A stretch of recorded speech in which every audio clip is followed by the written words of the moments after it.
تو پھر ہم بھی ٹرائی ماریں گے. سارے تجربے انسانوں سے پہلے کس پہ ہوتے ہیں؟ جانوروں پہ، چوہوں پہ، بندروں پہ. تو ایک جانوروں کے حقوق کی ایک تنظیم نے نا رشیا میں، جب یہ ناسا والوں نے جو رشیا کے جو خلا میں بھیجنے والے سائنسدان ہیں، انہوں نے بن مانس وغیرہ پہ تجربے کیے، تو جانوروں کے حقوق کی تنظیمیں کھڑی ہو گئیں کہ اسٹاپ کلنگ اینیملز، جانوروں کو مارنا، کیونکہ بہت سے گئے اوپر ان کا انا للہ ہو گیا.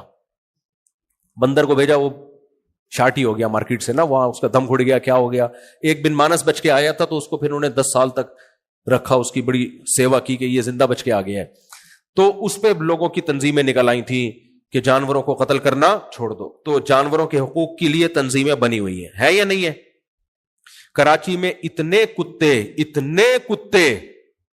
کتوں کے 12 بچے پیدا ہوتے ہیں، اور دنا دن، اور سب کتے ہی ہوتے ہیں.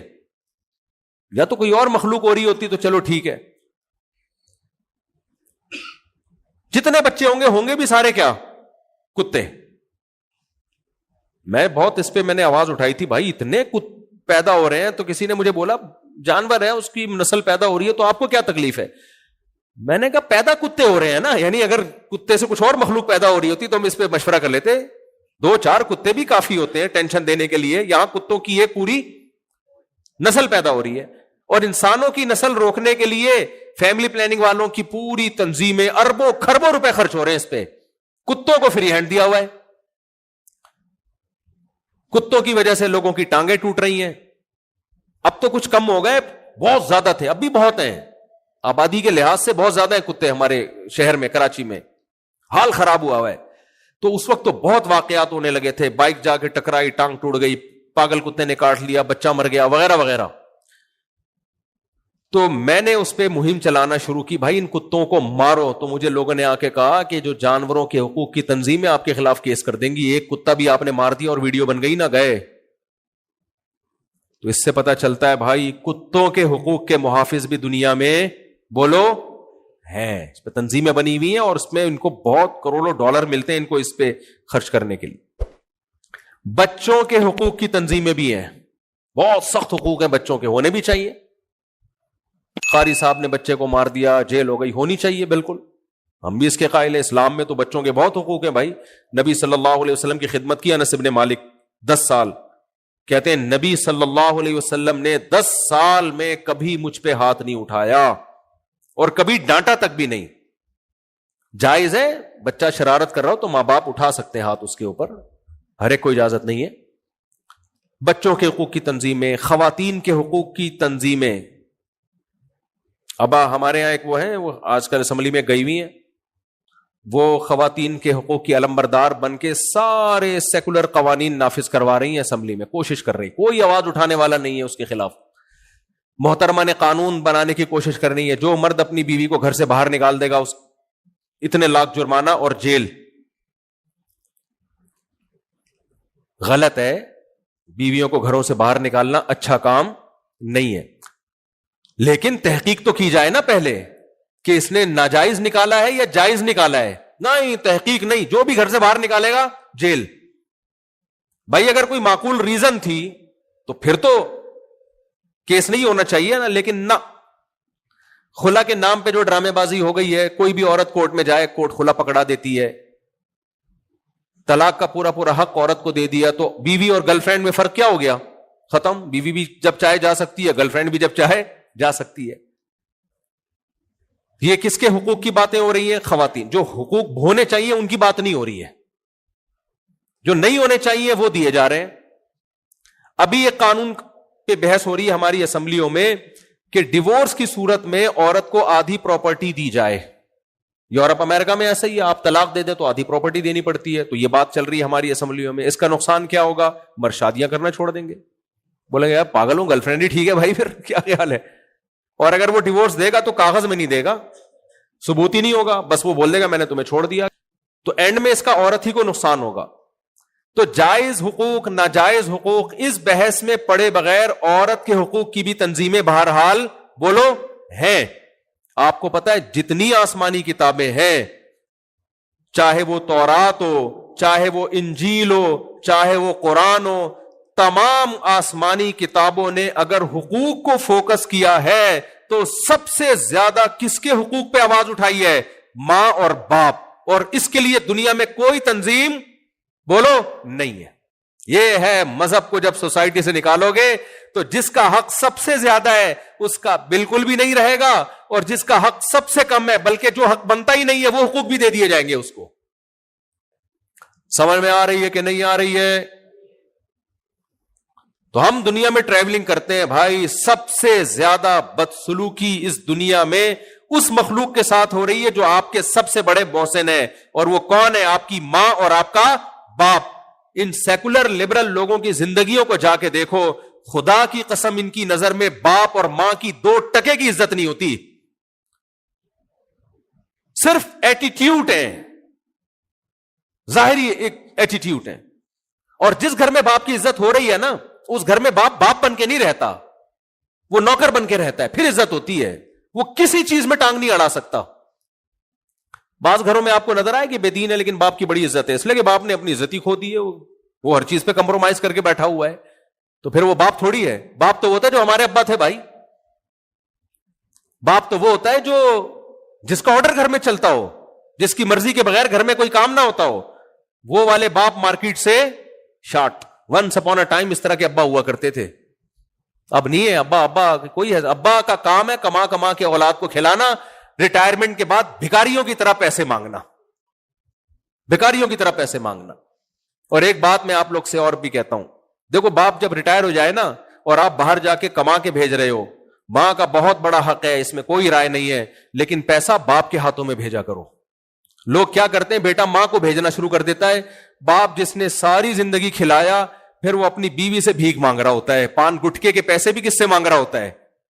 تو یہ اس کی شان کے خلاف ہے. آج تک وہ سپیریئر تھا, وہ کھلاتا رہا. تو بیٹا جب جوان ہو گیا, وہ کما کے ابا کے ہاتھ میں دے پیسے, تاکہ وہ جیسے پہلے گھر چلا رہے تھے آج بھی وہی گھر چلائے. الگ سے سائڈ میں اما کو بھی دے وہ, تاکہ اما بھی اپنے پان گٹکے کے پیسے نکالے, وہ اما کو بھی دے. میں یہ نہیں کہہ رہا ان کو محروم کرے, ان کی ساری ضرورتیں پوری کرے, لیکن گھر کا جو بیسک نان نفقہ جیسے پہلے باپ نے اٹھایا ہوا تھا, اب بھی کون اٹھائے گا؟ باپ اٹھائے گا. میں نے زندگیاں دیکھی ہیں, بیچارہ ریٹائرمنٹ کے سب کچھ باپ کا کمایا ہوا ہوتا ہے, وہ سڑ رہا ہوتا ہے گھر میں, چل ہی نہیں رہی ہوتی اس کی. تو ماں کے ساتھ حسن سلوک کا حکم ہے, 3 گنا حق زیادہ ہے. میٹھے لہجے سے بات کرو, لیکن سربراہ کون ہے؟ بولو نا یار. سربراہ تو باپ تھا, باپ ہی رہے گا, موت تک باپ رہے گا. اس پہ کوئی بات کرنے والا نہیں ہے, اس پہ اللہ بات کرتا ہے, کیونکہ اللہ کہتا ہے جس ماں نے تمہیں کھلایا پلایا وہ سپیریئر ہے, جس باپ نے تمہیں کھلایا پلایا بولو وہ سپیریئر ہے. لا تقل لهما اف, اف نہیں کرنا ہے ان کے سامنے. گھر میں کس کی چلے گی؟ ان کی چلے گی. تو لیکن میرے بھائی یہ سب باتیں جب سمجھ میں آتی ہیں جب توکل کس پہ ہو؟ اللہ پہ. اب گورا تو نہیں رکھتا, کہتے ہیں یہ پیسہ بھی کھائیں گے ہمارا اور لائف کو انجوائے بھی نہیں کرنے دیں گے, اس لیے وہ نہ بچے پیدا کرتے ہیں, نہ شادی کرتے ہیں, نہ رشتہ داری جوڑتے ہیں. ہر آدمی کی ایک لائف ہے. لیکن یہاں اللہ نے ہمیں حکم دیا, اللہ نے حکم دیا نکاح بھی کرو. گورا نہیں کرتا نکاح, خرچہ بڑھ جائے گا, حالانکہ بڑھ نہیں رہا, کچھ بھی نہیں, دھیلا بھی خرچ نہیں ہو رہا, پھر بھی وہ ڈرتا ہے. اللہ نے کیا کہا؟ نکاح بھی کرو اور بیوی پہ خرچ بھی کرو. اور اللہ نے کہہ دیا دیکھنے میں کیا ہے, اسباب یہ کہتے ہیں, کیلکولیٹر یہ کہتا ہے, ماہر شماریات, چارٹرڈ اکاؤنٹنٹ سے پوچھ لو آپ یا عام اکاؤنٹنٹ سے پوچھ لو آپ, وہ سب کے سب یہی کہیں گے بھائی اس سے تمہارے خرچے بڑھ جائیں گے, تمہاری آمدن کم ہو جائے گی. اللہ کہتے ہیں وَمَن يَتَوَكَّلْ عَلَى اللَّهِ فَهُوَ حَسْبُهُ, اللہ پہ اعتماد کرو, اللہ تمہیں کافی ہے, وہاں سے روزی دے گا جہاں سے تمہارا گمان بھی نہیں ہوگا. ان یکونوا فقراء, فقیر ہوگے, یغنیہم اللہ من فضلی, نکاح کرو اللہ برکت دے دے گا مال میں. ماہر جو شماریات کے ماہر ہیں وہ کہتے ہیں بچے پیدا ہوں گے تو آپ کا خرچہ ڈبل ہو جائے گا, تیسرا بچہ آیا اور خرچہ بڑھ جائے گا. اللہ کیا قرآن میں کہتے ہیں کہ یہاں اسباب کو مت دیکھو, نحن نرزقہم وإیاکم, ہم انہیں بھی روزی دیں گے اور ہم تمہیں بھی روزی دیں گے. یہ رزق کے خزانے کس کے ہاتھ میں ہیں؟ اللہ کے ہاتھ میں. عقل پرست آدمی جو یہ سمجھتے ہیں میری عقل لامحدود ہے, اس کو اللہ کی باتیں سمجھ میں نہیں آتی, وہ کنجوس ہی بنا رہتا ہے. دنیا کا سب سے بڑا کنجوس، یہ سوال دہرایا کرو لوگوں کے سامنے، پوچھا کرو دنیا کا سب سے بڑا کنجوس کون سا ہے؟ آگے وہ جو بھی جواب دے آپ بولو جواب غلط۔ سب سے بڑا کنجوس وہ ہے جو اپنے بچے اس لیے نہ پیدا کرے کہ ان پہ خرچ کرنا پڑے گا مجھے، اولاد پہ خرچ کرتے ہوئے جان نکل رہی ہو جس کی، بلی پہ خرچ کر لے گا، کتے پہ خرچ کر لے گا، سمجھ رہے ہو، دوست پہ خرچ کر لے گا، لیکن بچے اس لیے پیدا نہیں کر رہے ان کمبختوں کو کھلانا پڑے گا مجھے۔ ابے تیری نسل ہے، وہ تیرا خون ہے۔ جو مذہب کو فالو کرتا ہے وہ کہتا ہے نا نا نا نا نا کوئی بات نہیں، رزق کے خزانے کس کے ہاتھ میں ہے؟ اللہ کے ہاتھ۔ اب سیکولر لوگ کہتے ہیں یار ان لاجیکل باتیں کر رہے ہو، آپ بولو جو بات خدا کی تعلیمات کے خلاف ہونا وہ ہے ان لاجیکل۔ اللہ سے زیادہ کون عقل مند ہے بھائی؟ اللہ سے زیادہ عقل کس کے پاس ہے؟ دنیا پرست آدمی کہتے ہیں ماں اور باپ کو گھر میں رکھ کے ان پہ خرچ کرو گے، لائف میں انٹرٹینمنٹ ختم ہوگی، ذمہ داریاں بڑھیں گی، آمدن یہ کھا جائیں گے۔ اللہ کیا کہتا ہے؟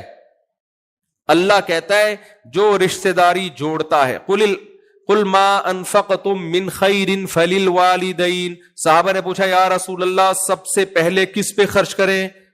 اللہ نے سب سے پہلے کس کا تذکرہ کیا؟ والدین۔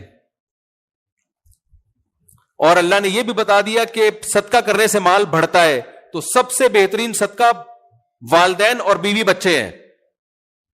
تو اس سے پتا چلتا ہے سب سے زیادہ مال تو بڑھتا ہے ان پہ خرچ کرنے سے ہے، اور کم وقت نہ شادی کر رہا ہے کہ بیوی پہ خرچ کرنا پڑے گا، نہ ماں باپ کو گھر میں رکھ رہا ہے کہ ان کو کھلانا پڑے گا، نہ بچے پیدا کر رہا ہے کہ ان کو کھلانا پڑے گا۔ جبکہ اللہ کیا کہہ رہا ہے؟ مال بڑھانے کا سب سے بڑا ذریعہ ہی ان پہ خرچ کرنا ہے۔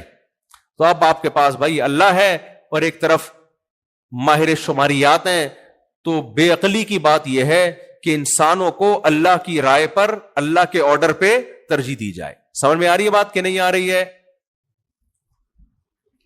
اللہ نے ہمیں حکم دے دیا، پہلے زمانے میں لوگ سمجھتے تھے روزہ رکھنے سے کمزور ہوتے ہیں، اب تو میڈیکل سائنس نے بھی کہہ دیا روزہ رکھنے سے صحت خراب ہونے کے بجائے اچھی ہوتی ہے۔ دنیا میں پتلاپا کوئی عیب نہیں ہے، موٹاپا عیب ہے، سمجھ رہے ہو؟ باریک باریک لوگ میں نے دیکھے 90 99 سال نکال جاتے ہیں، حالانکہ گوشت ہوتا ہی نہیں ہے۔ موٹے لوگوں کے لیے مسئلے ہیں۔ اب مجھے بتاؤ موٹاپا کھانا سے پرہیز کرنے سے آتا ہے یا کھانا کھانے سے آتا ہے؟ کھانا کھانے سے آتا ہے۔ تو شریعت میں کھانا زیادہ کھانے کا حکم ہے یا کم کھانے کا؟ پہلے جب علماء کہتے تھے نا کم کھایا کرو، لوگ کہتے تھے یہ کمزور کر رہے ہیں لوگ، اب میڈیکل سائنس نے بولنا شروع کر دیا ہے۔ آج تک آپ کو میرا خیال ہے کوئی ہسپتال میں ایسا مریض نظر نہیں آیا ہوگا جو کھانا کم کھانے سے بیمار ہوا ہو۔ سب بیمار کس سے ہوتے ہیں؟ پھوڑتے رہتے، کھاتے رہتے ہیں، کھاتے رہتے ہیں۔ ہمارے نبی کی خوراک دیکھو آپ، صحابہ کی خوراک دیکھو آپ۔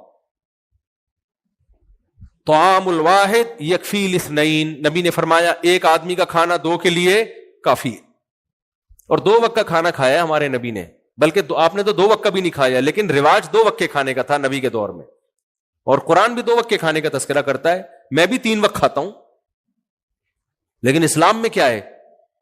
2 ٹائم ہے۔ ہم سب کھائے جا رہے ہیں، کھائے جا رہے ہیں، کھائے جا رہے ہیں۔ تو اللہ پہ اعتماد اور اللہ پہ توکل، ہم سمجھتے ہیں سچ بولنے سے پکڑے جائیں گے۔ اللہ کے رسول نے کیا کہا؟